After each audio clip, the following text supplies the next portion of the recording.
لیکن قانون ساز یا ان کے مطابق ہو اور قادیانیوں کا ایشو بڑا سیریس ہے. اس پہ کہا جائے مولانا صاحب کی یہ بات بالکل ویلڈ ہے کہ اس میں جو کلاز لکھا گیا ہے سیکشن 35 میں notwithstanding anything contain in any other law for the time being enforce, اس کا مطلب یہ ہے کہ یہ لا اگر یہ سیکشن اس حال میں رہے تو اس لا کو سپریمیسی حاصل ہو جائے گی اوور اینی ادر لا انکلوڈنگ.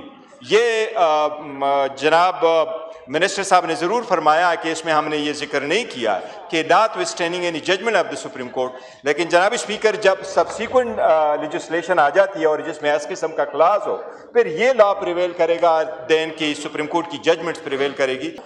پہلے جناب اسپیکر میں ایک عرض کروں گا ضرور جوائنٹ سیشن کے بارے میں.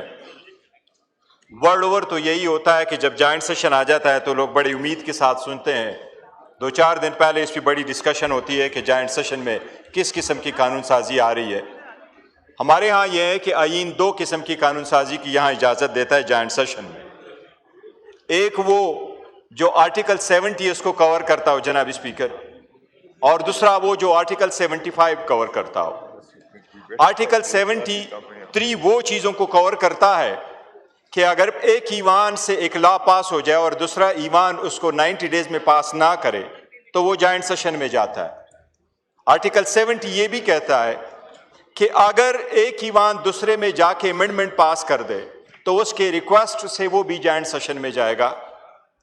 اور آرٹیکل 75 کا منشا یہی ہے کہ اگر دونوں ایوانوں سے بل پاس ہوا ہو تو وہ صدر کے پاس ایسنٹ کے لیے جائیں تو آبویسلی صدر بھی پارلیمان کا بھی حصہ ہے، وہ ہیڈ آف دا اسٹیٹ ہے، اس کا ایک رول ہے، وہ اپنا ایسنٹ ود ہولڈ کر سکتا ہے اور فار ریکنسیڈریشن وہ متعلقہ سیشن کو کورٹ کو پارلیمنٹ کو بھیج سکتا ہے. آرٹیکل 75 یہی کہتا ہے کہ پھر وہ جوائنٹ سیشن کرے. آج اس ایجنڈے کے مطابق آپ نے 7 لاز پاس کرنے ہیں اور یہ 7 کے 7 لا وہی ہے جو صدر نے اس کو اپنا ایسنٹ روکا ہے، اور یہ سارے وہ لاز ہیں جو 1 ڈیٹ یا ادر ڈیٹ پہ دونوں ایوانوں سے پاس ہوئے ہیں. اس لیے اس ایوان کے لیے یہ ضروری ہے کہ پہلی بات تو یہ کہ صدر جو اس کا ایک حصہ ہے کس بنا پہ اس نے اپنا ایسنٹ روکا تھا وہ اس پہ ضرور بحث ہونی چاہیے.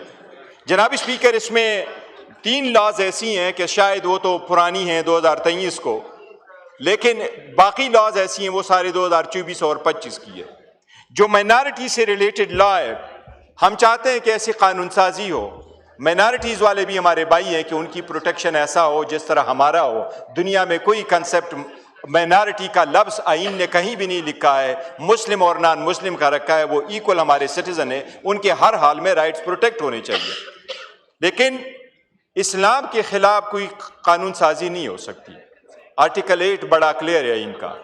یہ جو لا ہے اس کے ایک مرتبہ پاس ہوا ہے ایک ہاؤس سے 29 اپریل کو، پھر پاس ہوا ہے 12 مئی کو.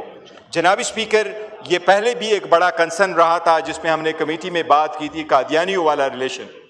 جناب اسپیکر یہ قوم، یہ ملک، یہ پارلیمان متحمل نہیں ہو سکتی کہ ایسی قانون سازی ہو جائے جس سے عوام میں یہ اضطراب بڑھ جائے کہ مذہبی بنیادوں پہ کچھ ایسی قانون سازی ہو رہی ہے جس سے لوگ غلط اس کو انٹرپریٹ کر سکتے ہیں. اس لیے بہت ضروری ہے کہ اس پوائنٹ آف ویو پہ میں یہ عرض کروں گا، ریکویسٹ کروں گا کہ نہ صرف یہ کہ ذہین بحث کرے مولانا صاحب، بٹ میری ریکویسٹ ہوگی علامہ راجہ ناصر صاحب بھی اپنی رائے دے دے تاکہ یہ ایک مذہبی پوائنٹ آیا ہوا ہے ابھی پارلیمان میں. لاسٹ ٹائم ہم نے یہ ریکویسٹ کی تھی جب قادیانیوں والا ایشو آیا کہ ایون اس کو ان کیمرہ کنسیڈر کرو کہ باہر یہ بات نہ جائے کہ جی کس نے کس طریقے سے ووٹ دیا اور کھل کر اس پہ بحث ہو.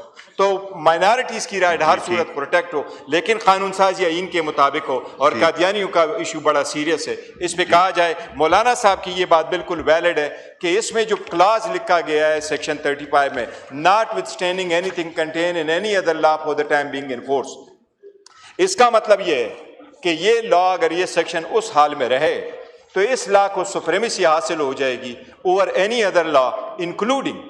یہ جناب منسٹر صاحب نے ضرور فرمایا کہ اس میں ہم نے یہ ذکر نہیں کیا کہ notwithstanding any judgment of the supreme court, لیکن جناب اسپیکر جب سبسیکوینٹ لیجسلیشن آ جاتی ہے اور جس میں اس قسم کا کلاس ہو پھر یہ لا پریویل کرے گا دین کی سپریم کورٹ کی ججمنٹس پریویل کرے گی. اس لیے ضروری ہے کہ اس میں ساری سیرات. راجہ ناصر عباس صاحب